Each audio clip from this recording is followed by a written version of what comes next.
everyone. Thank you so much and happy World Water Day. My name is Julia Jackson. I'm the founder of Grounded, a nonprofit organization dedicated to earth-based solutions to the climate crisis. As everyone knows, water is essential. It's very important, and it's great there's a day really commemorating it. I'm really excited to have a fireside chat today with a wonderful woman, Sandra Postel. She's the founding director of the Global Water Policy Project and also was the Stockholm Water Prize winner. So I'd like to invite Sandra up to join me in this conversation. Hey, Julia, thank you. Great to be here and happy World Water Day.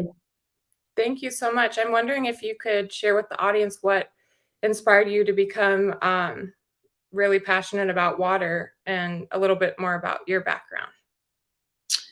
Well, sure. I'm, I guess, one of those lucky people maybe that's known since I was a teenager that, I wanted to do something on behalf of the earth. And it took a few years of grad school and then my first job where I really realized that freshwater issues were just such a big challenge for the country and the world. And I just got opportunities there as a young professional and just felt like this was my niche, and so I just stuck with it and just had great opportunities, as a young professional. After my first job in grad school, I was invited to join a research institute in Washington, D.C., which was one of the early sustainability research organizations. It was called World Watch Institute, founded by Lester Brown. And I learned, how to think holistically about the environment and the economy and society, how we produce food. I mean, we're talking the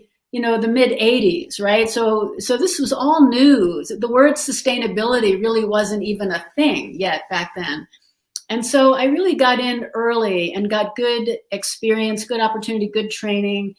And I learned the importance of communicating with the public, that nothing is going to change if we just stay in our little silos and, cram out the data and put out tables and charts. Like, we need to also communicate and get people engaged. And that was a big, valuable lesson for me, early on.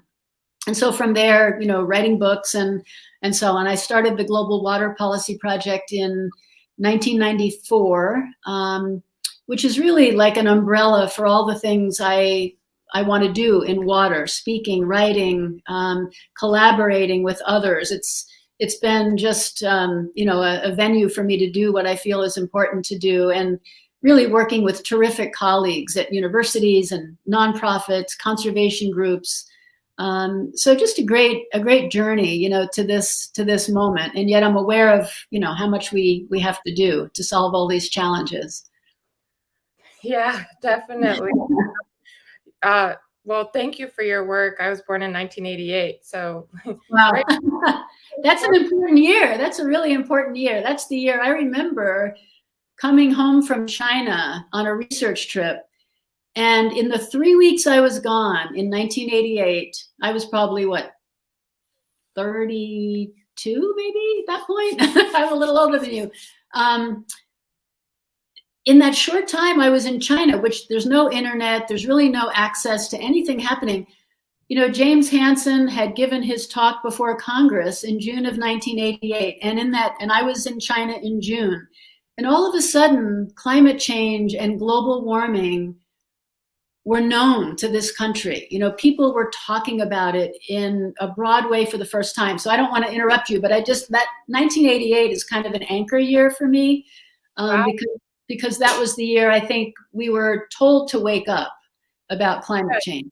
That's the founding of the International Panel on Climate Change. The IPCC report came out in 1988. I'm like, oh my gosh, I didn't know 1988 was such a pivotal year for climate. And then also the parts per million in the atmosphere were the livable recommended zone of 350 ppm. So we need to get back to 1988 levels, but let's bring it back to water and your work. Because as you know, climate change is really impacting water, aquifers, watersheds, our oceans. I mean, warming temperatures has a huge impact on water and water availability. Can you talk a little bit about the connection between what you're seeing with climate change and some of the work you're doing with watersheds? Yeah, sure. I like to think of climate change is water change. If you think about climate change and what we're already beginning to see, we're going to experience climate change mostly through water, changes in the water cycle. And just to get everybody on the same page with this, the basic physics are very clear. As the temperature goes up, the atmosphere expands, which means it can hold more water. So as a rule of thumb, dry places will get drier, wet places will get wetter, which means droughts will get more severe, rainstorms and floods will get more severe. And so this is the basic sort of impact we're starting to see. And of course, following on from that, droughts leading to more wildfire, which affects water quality and so on. So climate change is water change. We have a phrase in the water community: if climate is a shark, water is the teeth. Mm-hmm. And it's biting us, right? We're seeing it more and more and more. And so there's really, in my mind, no differentiation in a way from climate and water now. And what we're seeing, though, are these opportunities to not only think of the need to adapt our water systems to climate change, but also to think about how we can use our water systems to mitigate climate change. Mm-hmm. And that's a really important distinction, because we have to pull out all the stops, to begin to slow climate change down, as well as adapt to what's happening. Mm-hmm. There's a lot we need to save, there's a lot we need to do, but we also need to slow the pace of climate change down. And water solutions, which I'm sure we're going to talk about, there are water solutions that can help us do that. And that's a really important message. Yeah. Thank you. Yeah, my climate journey's been a long one. I don't want to get too much into it, but it really was a huge sense of urgency, feeling like I woke up into a nightmare, and then reading the book Drawdown, which is 100 Solutions to Climate Change, and then getting very inspired by the solutions approach. And I haven't looked back. And it's really an antidote to my eco-anxiety and sense of urgency and sense of we're all going to head off a cliff. Because if we have all these solutions, we can totally turn this around. We can actually start drawing down atmospheric carbon. We can turn this climate crisis around. But right now, we have a lot of work to do. And so I thank you for your work with water and in general, because it's so critical, especially our oceans, 70% of the planet being oceans, and they draw down so much of our carbon and work so hard on humanity's behalf. I'm wondering if you could get into watersheds, because that's a huge part of your work, and explain to the audience what a watershed is for those that are tuning in and might not know what a watershed is. Sure. Watersheds are sort of the basic unit of water, if you think about it. We all live in a watershed. And the broad definition of a watershed, which we sometimes also call a drainage basin or a river basin, but it's basically, the area of land that collects precipitation and drains that precipitation off to a common body of water, whether it's a lake, a river, a bay, the ocean, right? So, and we all have a watershed address. I live in the Rio Grande watershed, and that's my watershed address. Now, we also have sub-watersheds, right? Like if you look at the whole United States, 41% of the continental United States is in the Mississippi River watershed.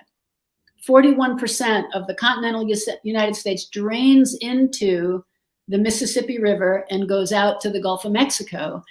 But we have people living in the Missouri River Basin, which is a sub-basin of the Mississippi. So you're in the Missouri River Basin, but you're also in the broader Mississippi River Basin.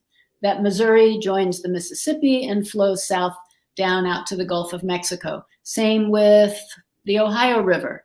It'll join the Mississippi and flow. So it's kind of cool to know, what your watershed is. And then it allows you to think about where your water is really coming from, where it's going, what's happening to it along the way, and then where it joins the sea.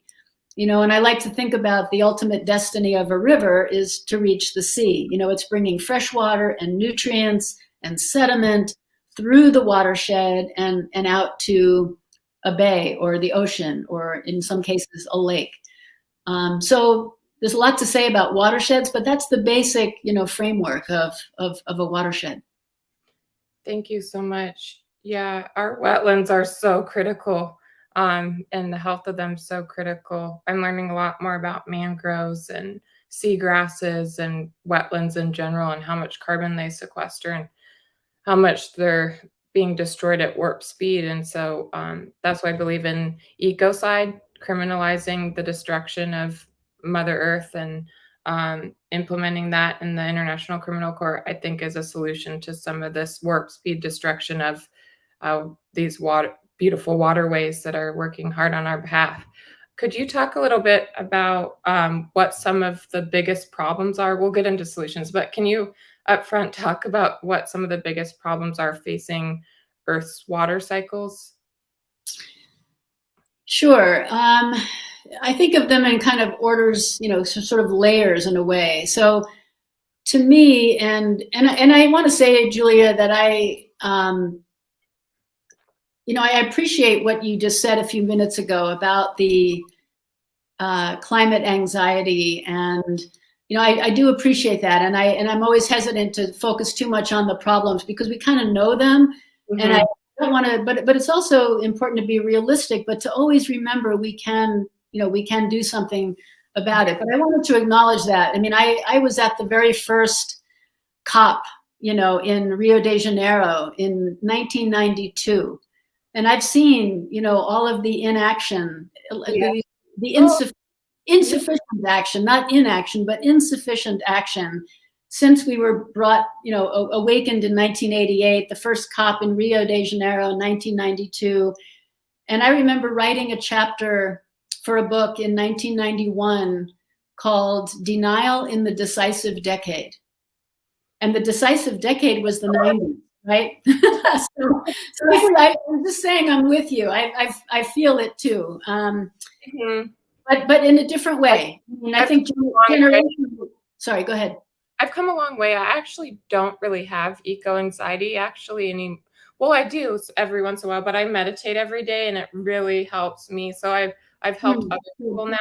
5 years ago, I had major eco anxiety. Not to say I don't have moments of it, but there's so many solutionists that I've become aware of and research on the solutions end. So that is a huge antidote, and also meditation helps enormously. And so I actually am in a much better place mentally, but I just feel bad for a lot of people that are coming into this and they're like, oh my God, why are we heading off a cliff? But they're not necessarily hearing about all the solutions to the problem. Yeah, exactly. So good. I'm glad to hear that.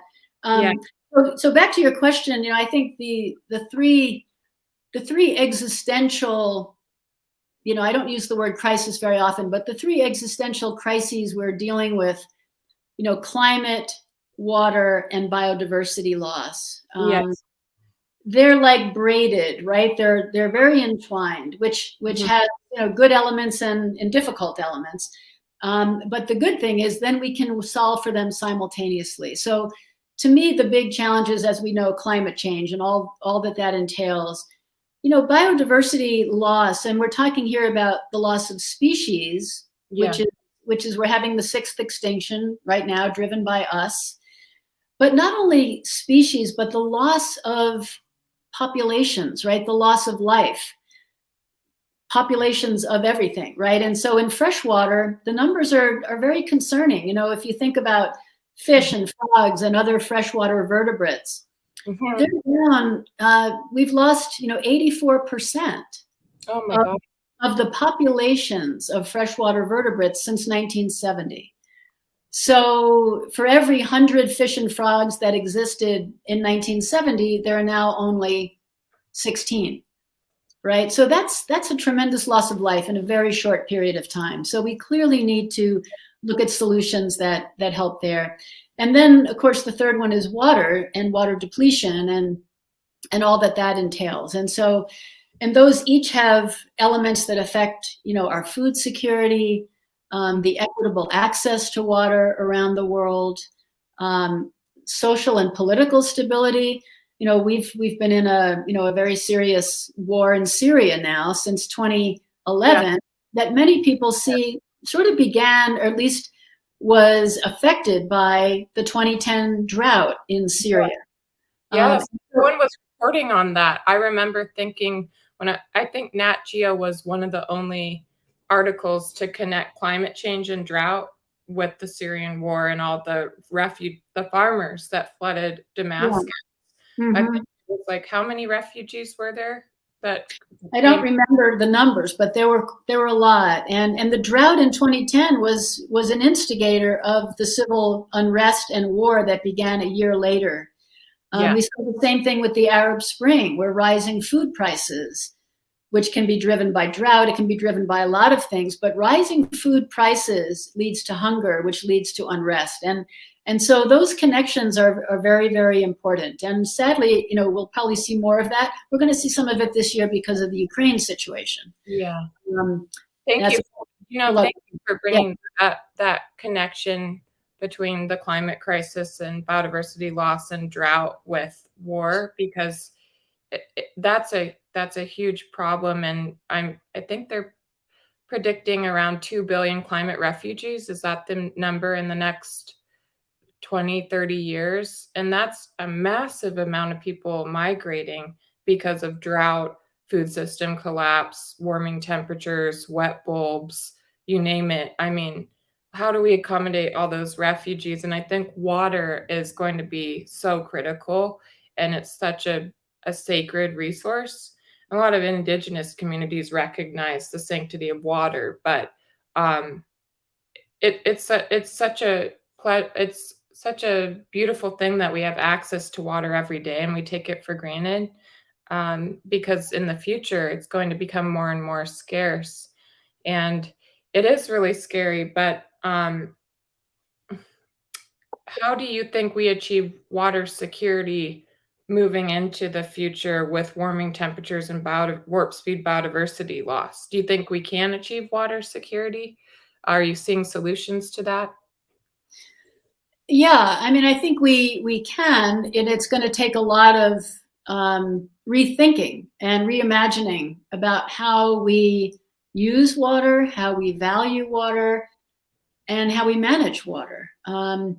We have had a very kind of, in Western culture, you referred to the indigenous cultures and their relationship to water being very different from what we as Western market-based, capitalist societies have, how we've envisioned water really as a resource, right? And I've come away from using that language because it sort of immediately puts water into a utilitarian framework.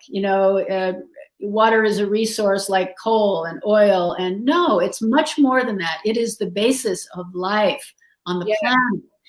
And so that is the core, and that needs to be front and center of how we value it, how we manage it. Whereas we've tended to put that as an afterthought.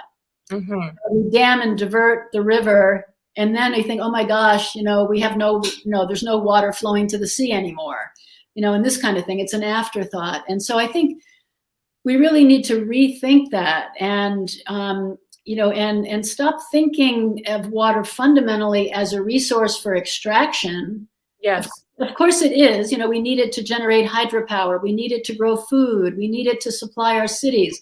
Those are all necessary and important. But there are ways of doing that still keep the ecosystems healthy and intact. We can still have the rivers flowing to the sea. Mm-hmm. But we have to make that choice. And unless we put water is life into action, we say it all the time. I love that. But we're not managing water with that fundamental truth in mind. We say it, but we don't act on it. And so that's the way I think we need to rethink, how we use and manage water. And as we think about that, that means a couple examples. As the floods get worse, and they're going to get worse, do we raise the levees? Do we make them higher?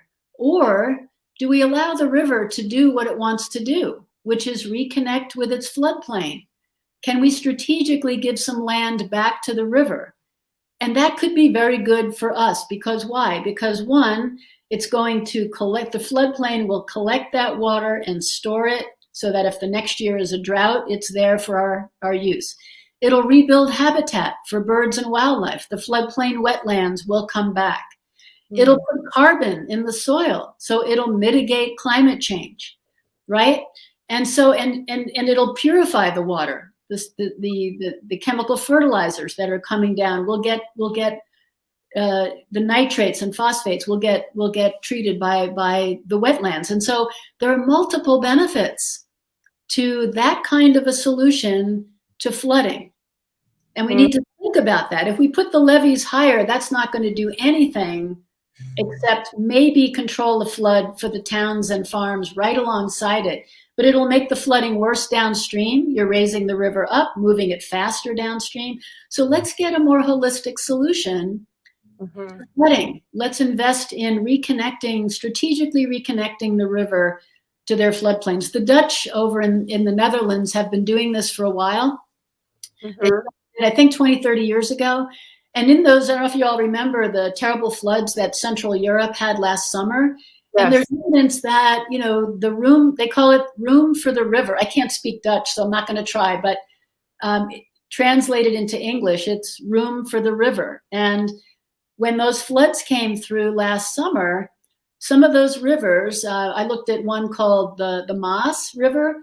It was allowed to flow into some wetlands, and it looked like the damage was worse than it would have been, right, had the traditional approach to flooding been in place. So that's just one example. And we can cite so many more of these sort of holistic solutions. I mean, how we're growing our food is very important. Regenerative agriculture. This was a statistic that really blew me away when I was researching my last book, Replenish. Yeah. Where our soils hold 8 times as much water as all the world's rivers combined. And yet we don't manage soil as a reservoir, right? We're rarely managing the soil as a water reservoir, and yet it's a very important one. And so to the extent we can use more regenerative farming methods, planting cover crops, going with no-till, and keeping, you know, putting carbon, organic carbon back in the soil. Again, same thing as with flooding. You're mitigating climate change. You're making farming more resilient. You're reducing the need for chemical fertilizers because your cover crops are putting nitrogen back in the soil. Yeah. These are holistic solutions, but look at our country's, you know, use of cover crops as an example. Maybe 6% of our farmland is in cover crops. So we could raise that number and get this multiple benefit out of it. So there's a lot we can do. Well, I'm on sabbatical from my family business, but we're in the wine business, my whole family, and my brother-in-law's amazing. We have cover crops on all of our vineyards through the vineyard rows to secure nitrogen, and we're experimenting with things called biochar as well. And I think biochar also is it the positive charge, something about biochar pulls water in the soil, right? It's like a way to like really retain more moisture. But we're experimenting a lot too. So would love to talk to you offline. I'm wearing my wine industry hat about how can this industry really harness and protect water and aquifers and watersheds. But we're doing a lot with cover crops and pollinator beneficial crops as well. That's great. That's great. Yeah. Yeah. I hope you don't mind. I'm taking notes. I'm learning a lot. I when I write them down, but I wanted to go back to the 84% of freshwater vertebrates have been lost since 1970. Can you, this is an area that really interests me, is around keystone species and indicator species and habitats. Could you talk a little bit more about why freshwater vertebrates are imperative for the health of some of these waterways? Yeah, well, it's the whole web of life, right? And again, this is based on that number that I cited, the 84% decline in freshwater vertebrate populations. That's based on the Living Planet Index, World Wildlife Fund's Living Planet Index. And So just so you know the source of that information, and it is an index, right? So it's not that 84% of the fish are gone, 84%. It's an index for freshwater vertebrates, of which fish and frogs and obviously salamanders and other creatures, other beings, are part of that too. But to me, this is a really big concern.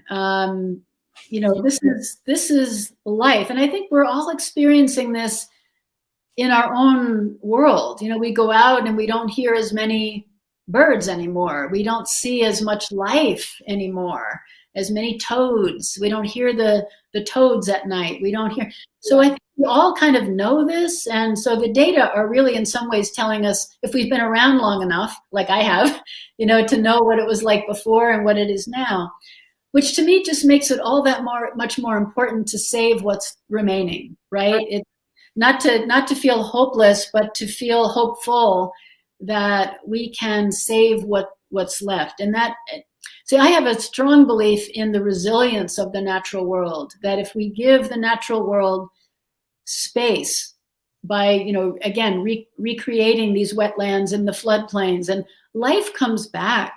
Yeah.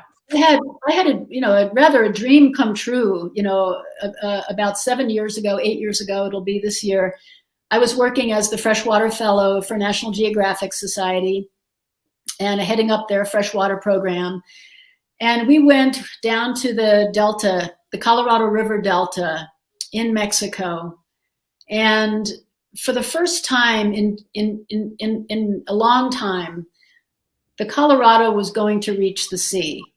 And I would sort of dream about this, right, as something that was no longer possible. The Colorado River Delta used to be a 2 million acre wetland, absolutely magical, beautiful place. The great conservationist Aldo Leopold called it always a milk and honey wilderness, a land of 100 green lagoons. He canoed there in 1922, which was the year Hoover Dam was built. And so it all began to change, and it was dammed and diverted and dried up the Delta almost completely. So there was very, very little wetland left. Yeah. Thanks to conservationists and officials in Mexico and the United States, and again, scientists and conservationists working for 15 years to make this happen, a small amount of water was released at the last dam, came through the system and through the Delta to reach the sea. And it was mostly a scientific experiment. Could we do this? What would happen? And it was a beautiful experience because, yes, there was a lot of science to look at. It was magical to watch this river. Like, I remember getting up in the morning, where's the river going to be today? The gates of the dam went up on a Sunday morning. It took about 8 weeks for the river, a little bit of water to reach the sea. But in the meantime, the river was doing its thing, through the Delta. And what none of us anticipated was the human story around this, that there was a little town, not so little, the town of San Luis, Rio Colorado, where the town came out to welcome the river home. They hadn't seen the river in so many years. There were little kids playing in the river, swimming, and they had never seen the river that had given their town its name. And it was a beautiful moment of a reconnection. And I don't think it was clear that this was an experiment. The water was going to go away, so there was that. But it showed what we can do if we decide to give water back. And the thing is, life came back. I was hanging out with scientists and watching the copepods come, and then the fish would come and the birds would come. You could see the web of life regroup almost before your eyes as the water came back. And we've seen this with the removal of dams around the country. We've taken down now, what's the number? Over 1,500 dams in the last 30 years. And in every case, life comes back quicker than we would have expected it. Have you been behind a lot of these dams coming down? No, they're usually done by local conservation groups with help from state agencies. It's usually a collaboration at that local level, but I try to track it. The American Rivers is a national conservation organization that maintains a really great database on all the dams that are coming down. And so I tend to follow it through their database. But to me, that's inspiring. The first big dam that came down was in 1999 on it was on the Kennebec River in Maine. And I think it blew everyone away how, the alewife and the shad, they just came back in huge numbers in a very short period of time, within a year or 2 or 3, right? And so same thing with the big dams in Washington State on the Elwha River. 4,000 Chinook salmon were identified within a short period of time. So this is hopeful that if we can let rivers flow, let them be rivers again to some degree, life will come back. So that's a great metaphor for us, that we've lost all this life, but if we can give nature some room, life can come back. You're awesome. Thank you so much for you're making me feel a lot more hopeful. I have actually seen this in action in Kauai. My family has a home out there. It's like a second home for me. And there was a 1,000-year flood that hit Hanalei and made global headlines a few years ago. I don't know if you remember that. So the entire town was underwater. And our home is on the northern part of the island. And so they were saying that no tourists could access because the roads, there was a lot of basically destruction to the roads. And so they had to repair it with landslides because of this huge flood that occurred. And Kauai is the second wettest place on Earth. Mm-hmm. So it's going to get more and more wet. But basically, when tourists couldn't make it to Hyena and only residents, life came back. So we're talking about coral reef ecosystems, monk seal populations, turtles, fish. And it made me so emotional because I'd grown up seeing the destruction and bleaching of these coral reef ecosystems. But then the 2 years that tourists couldn't access it, it really rebounded quickly. And the populations rebounded, and it made me so hopeful.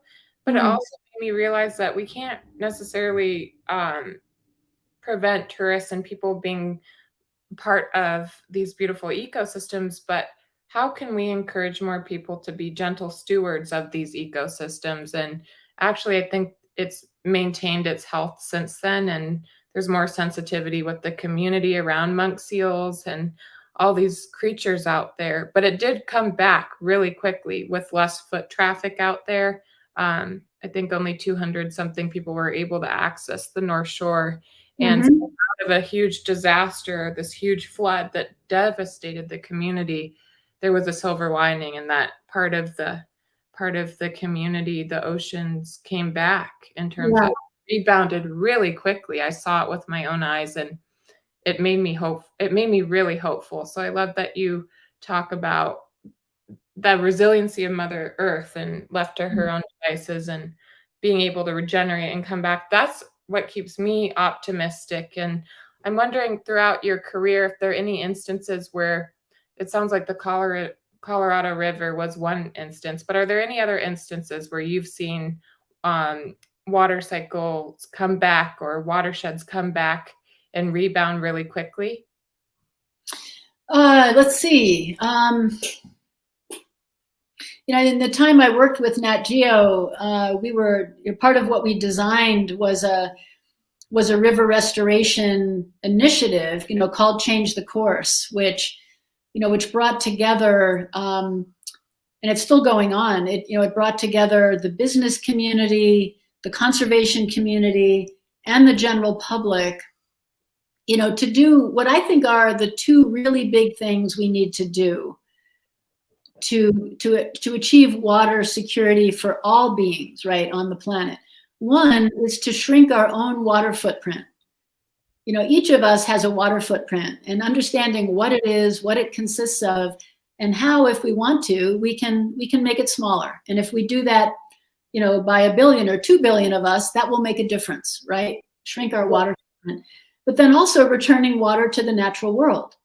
So we shrink our own water footprint, give some water to the natural world. And so a lot of the work I did at Nat Geo was looking at projects that were doing this, and Change the Course would enable those restoration projects to happen. So one that I really enjoyed was, just as an example, on the Verde River in Arizona, which is a beautiful desert river. Kind of starts in sort of north central Arizona, and it is part of the Colorado River watershed, but it's its own river, obviously. Very important to the birds and fish of the Southwest. But like most rivers in the West, was running out of water in the irrigation season because all the water was put into a ditch system and taken out of the channel to grow crops and grass and everything else. And so the river was dry for like 5 to 8 miles. And so nothing could really survive there. But again, conservation groups, worked with the farmers, worked with the irrigators to come up with a solution to better monitor and sort of, essentially they put into, not to go into the details, but they put in an automated head gate on the system that allowed the irrigators to take just the water they needed, leave the rest for the river. And so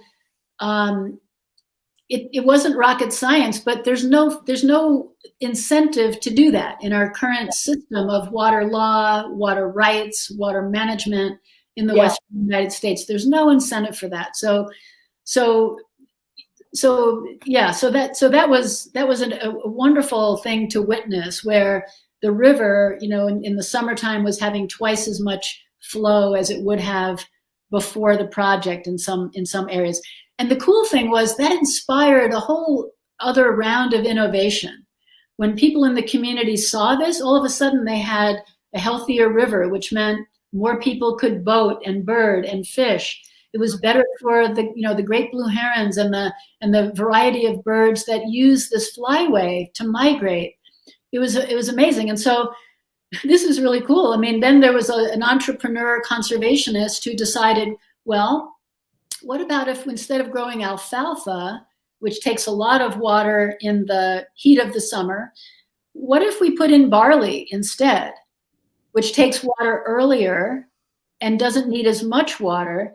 And then he basically put in a barley malt facility to create demand for the barley, which then feeds into the microbreweries in Arizona.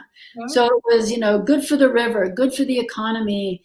So these kinds of solutions began to pop up when people got inspired and saw what could happen. So you have a healthier river, a healthier economy, and healthier habitat. And there's no downside to that kind of. So we need to sort of inspire more of those kinds of solutions, because they're out there.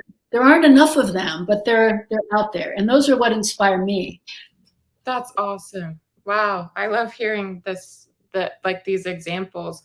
You brought up a point around policy earlier. I'm wondering how can public policy better support safeguarding our world's freshwater sources or waterways? Do you think that there's any policy currently that you're inspired by, or do you think it's got a long way to go, especially in this country? What do you think in general? How can policy get behind that? I know we're supposed to wrap up soon and then go into Q&A from the audience, but I'm very curious about this. Yeah, I mean, in some ways, I think we sort of have what we need. I mean, if you look at the Clean Water Act in this country, which was passed in 1972, it basically says the purpose of the act is to protect the physical, biological, and chemical integrity of the nation's waters. But we have been fighting for the last 15, 16 years, whatever, over what that means. What are the waters of the United States? What are we including? Is it just the navigable waters? Is it the wetlands that feed into the streams, that feed into the navigable waters? What are we talking about? And water's all connected. You can't protect the navigable, the pollution in the navigable water if you're not protecting the pollution upstream. It's quite, from a hydrologic standpoint, it's very obvious. Mm-hmm. So in some sense, we have what we need in the Clean Water Act if it was enforced as I think it was intended, and so in some sense we have that, but I think it's not working. We have so much, about half of our bodies of water are not fishable and swimmable yet. They're not clean enough. So there's a lot more we need to do. And I think part of it is getting out of our silos and thinking about climate solutions and water solutions together. Thinking about farm. Next year, 2023, we will be having another farm bill in the United States, right? The U.S. Congress will again revisit the farm bill. Well, let's look at the farm bill as a water bill. We need to encourage, the planting of cover crops. We're dealing more and more with, the toxic algal blooms that are popping up around the country. I don't know if you remember, maybe somebody on, listening in is from Toledo, Ohio, where literally the drinking water system had to be shut down for a few days in 2014 because the water intake was, the other way around. A toxic algal bloom had formed right over the water intake in the western end of Lake Erie, had to shut down the water supply. Well, where did that toxic bloom come from? All the agricultural runoff that went into the creeks and lakes and then ended up in Lake Erie. So we need these solutions, right? And we need to think of farming as water, as climate. It's all together. It's all together, and get out of our silos and think about these integrated, holistic solutions. That's where I think it's at, because we don't have time to solve. We don't have time to solve climate, water, biodiversity separately, piecemeal. No, we got to solve them together, and they are together. So exactly, yeah. And biodiversity and the health of our biosphere and our Earth's water cycle, it's so intertwined with rising temperatures or mitigating rising temperatures, because these are beautiful carbon sinks. I mean, we're spending so much money on carbon capturing technology when we have the best carbon capturing technology on the planet with these waterways and winds. We just need to honor those more, We need to honor them more. We need to work with nature more, and rather than bending nature to our will every chance we get, work with it. It's a partner. Work with it. We're part of it. Let's work as a partner. Yeah. And also, we are water, human beings. We have water. Like we have we have so much water in our bodies. I don't know, like 70%.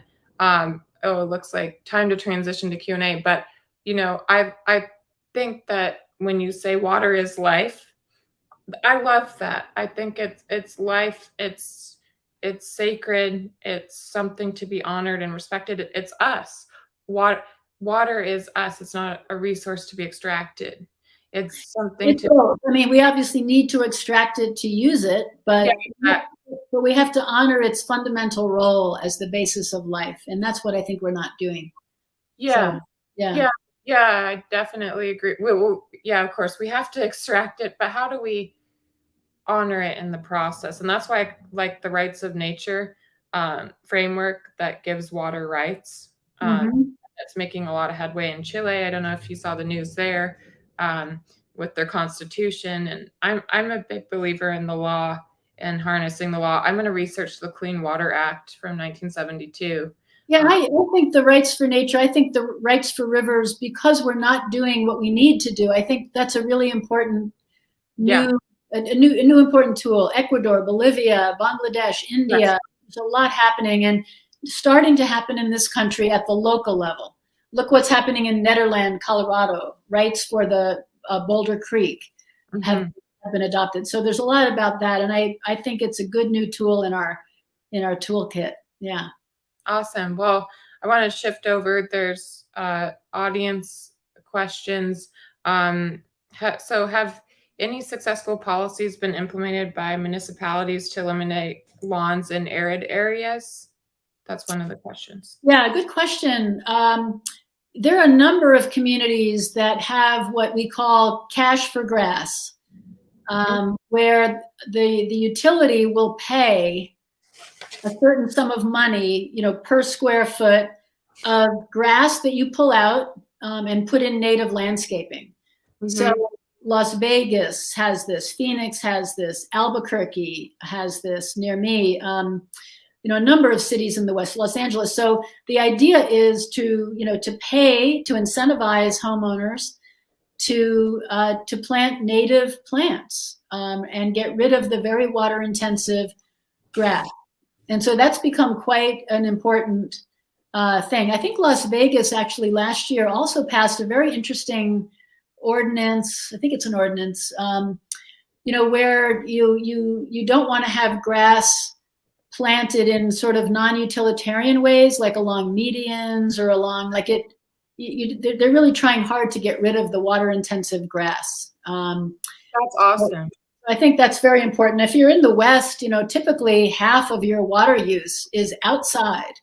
So if you can move toward native landscaping, you can dramatically shrink your home water use and your total water footprint by quite a bit if you move toward that native landscaping. Great question. Yeah, I really am a fan of native plant species, and we've got 40 million acres of lawn in the U.S. alone. Crop. that could really benefit from planting native plant species and bringing back pollinator populations and food security. I mean, we're also talking about the potential food system collapse. I read a 40-page report that actually was presented to President Biden before COP26 on food system collapse if we don't do something about the climate crisis / biodiversity loss crisis / water crisis. So food is essential to life. How can we tell we have achieved water security? That's another question. Wow, we could spend another hour answering that question. It's quite involved. I guess a few things. Thinking from a water perspective, there are a few indicators, right? One thing I have tracked over the 40 years I've been working on water is what's happening with groundwater, underneath the earth, right? So we know that we're depleting groundwater to meet our food needs today. So in some sense, we're relying on tomorrow's water to meet today's food demands. And that's not a sustainable situation, right? So one way we could say we've achieved water security is if we're no longer depleting water to meet today's demands. If you look at California, Texas, there's a lot of groundwater depletion to grow our current crops. Okay, so that would be one thing we would need to do to achieve water security. I think, water security also has very clear environmental elements. We would want rivers to be reaching the sea again, right? That's, again, part of the ecological work of a river is to carry nutrients and sediment to the sea. So, we have many rivers around the world that no longer reach the sea. So water security to me means rivers are now doing their work again. And so I think it's, looking at the health of, we would no longer be diminishing wetlands. We've already lost half the world's wetlands, right? We would no longer be losing them. We would be saving and restoring them. So I think these are some of the key indicators. And we can do this with a focus on more efficient water use, shrinking our water footprint, considering our personal diets, our personal water footprints, and how we can shrink them.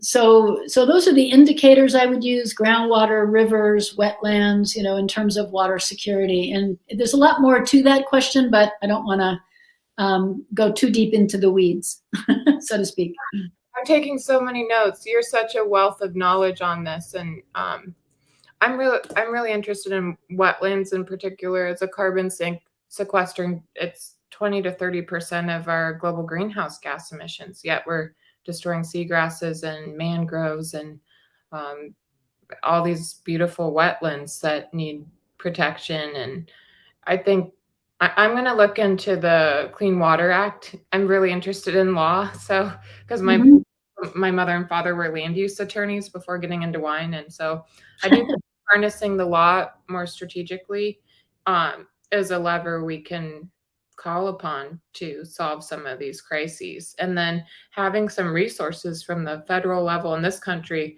I know it's a global problem, but here in the United States, like having more resources go and incentives go towards protecting our water cycle and waterways here. We need, because it comes down to cost, and we need to make sure that they know holistically what this will prevent from a cost standpoint. And so, in terms of like the climate collapse and food system collapse. So I see this as really like a holistic investment in the health of our planet. That's more of that macro level that sometimes we get so myopic and think of short-term profits and gains without seeing the bigger picture of, no, we have to do this for life on Earth. We Yeah. can't not to do this. And so thank you for your work. I mean, gosh, you're awesome. You've been at this a really long time. You look a lot younger than Thank you for that. than you are. But yeah, it's people like you that really are pioneering from a long time ago that make it easy for my generation and younger generations to come in. I'm a millennial, and you know, that foundational piece of all the work that's been achieved, it might seem objectively, oh, we're in all these crises and not a lot's being done, but there is a lot being done. It just needs to be de-siloed.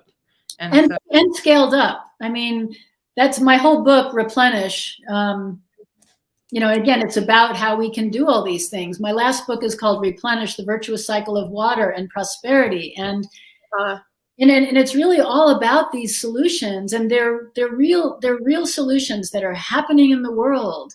So they gave me optimism, you know, that we can do this, but they need to be scaled up. And that's where policy and incentives and law have to be brought to bear. You know, they work, but they're not being scaled yet at the rate or a magnitude that we need. So you know, they tell me we can do it, but we need to really scale them up.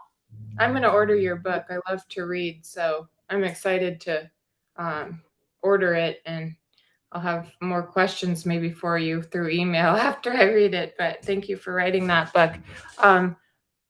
We've got 8 minutes. There's another question. Have you seen any instances where indigenous and traditional knowledge has been applied successfully to preserve a freshwater ecosystem? Oh, goodness. Yeah. Well, we were talking about rights for rivers, rights for nature. You know, in our country, especially in the United States, this is where a lot of the work is coming from, is coming out of indigenous cultures. In the Klamath River Basin, where there's an interest in rights for the Klamath, that's coming from indigenous culture. The rights for the wild rice in Minnesota, that's coming from indigenous culture. So most of what's happening here is due to the very, very deep, resonant, you know, sort of view of water as an ancestor, water as a relative. Yeah. The indigenous culture maintains. And so I think, you know, this is where we have so much to learn. Yeah. We talked a lot about the Colorado, but, you know, one of the things that I think is important to say about the Colorado, this year, 2022 is the 100th anniversary of the Colorado River Compact, which was signed in 1922. Who was at the table when the water was divvied up? 7 U.S. states were represented. The 7 states in the basin. Mm-hmm. Who was not at the table in 1922? Mexico was not at the table, even though the last 100 miles of the river is in Mexico. Mm-hmm. Who else was not at the table? Indigenous communities, indigenous tribes were not at the table, even though they had lived along the river for generations. Yeah. Lastly, the river was not at the table. There was no one representing the river. So it tells me this is where the mistakes were made. Yeah. You know, the people that should have been at that table were not all there. Yeah. And we would be in much better shape if the voice of indigenous cultures had been at that table. You know, the Cocopa Indians have lived in the Colorado River Delta in Mexico for 1,000 years or more. They were not at the table. They lost the water. That was their culture, right? And so I think we need to learn from one another and include everyone in our decision making. And if we had done that in 1922, around that table outside of Bishop's Lodge, right outside of Santa Fe, is where that was signed, we would be in better shape because the river would be healthier thanks to a voice for the river and the indigenous perspective. We would be in much better shape had we done that. So just to, I guess, say that I think we have a lot to learn from cultures that have had this embedded in themselves for so long, that water is life, water is our ancestor, water is everything on this planet. So I was actually at a protest with Havasupai Hopi grandmother Mona, and some Native American communities on the border of Arizona and Mexico. And that's when Trump was putting up the wall on a sacred spring. And so they were there protesting because it's part of their culture. It's a sacred spring. It's a sacred site. So I was there and witnessed this in person of how much this meant to these communities. Yeah. How little we were regarding how sacred it was. It was a really life-changing experience for me to be there and to see the wall in person that we spent billions of dollars on. And it was cutting right through that sacred spring. And so I was there at the protest of that. But I'm so excited. Next week, I'm going to Mexico because I'm doing some work with the Mexican government of the state of Quintana Roo, which has a lot of biodiversity around the rights of the jaguar, working with them to put that into their constitution. And then also with Mayan leaders down there who are guardians of jaguars and also manatees. So we're going to a jaguar sanctuary and a manatee sanctuary, and really wanting to work with the Mexican government to really safeguard these keystone species that are very sacred. But there's a lot I have to learn from these communities that are doing it on the ground. So I'm doing that next week. I do a lot of work and have a few mentors that are from the indigenous world, and I'm so thankful for all their wisdom and leadership. They've been leading all along, and they've been saying all of this all along, and now it's time to really take in that knowledge and listen and honor it and also implement it. So that's what I'm doing next week. But thank you so much for your time, Sandra. What a great way to celebrate World Water Day. Yeah, celebrate World Water Day. Happy World Water Day. Yeah, and thank you for the conversation. I really enjoyed it. Yeah, I would love to follow up with you. But yeah. Lastly, I know we've just got 1 minute, but for those tuning in, is there a way what's the biggest way the audience can support your work, or what's your ask of anyone tuning in around the work you're doing? Because it's so essential. Like what can others? I think, I'm all about broadening the community of concern about water. So anything you can do in your local community, to draw attention to fresh water, know the source of your water, what is the state of that water, and talk about water. We do take it for granted. And I think, just getting engaged and thinking about our source of water, how our personal use of water affects the world. I mean, I think these are important things. And again, it's not to feel guilty, it's to feel empowered to do something positive for the earth, right? That's where it's all coming from, is feeling empowered to do something positive. So that would be great. Everyone check out Sandra's book, Replenish. I'm going to order a copy. I'm really excited to read that book. And well, thank you. There it is. Great. Awesome. And thanks everyone for tuning in. And check out our Earth-Based Climate Solutions community, grounded.org, honoring people like Sandra and those that are really protecting the earth and biodiversity and all life. So thank you everyone for tuning in, and happy World Water Day, Sandra. I hope you are celebrating all of your critical work. Thank you for all of that work. On behalf of my nephews and myself, I really appreciate you. Well, thank you very much. And I appreciate what you're doing too, Julia. Thank you. And thank you all for listening in. Thank you. Okay.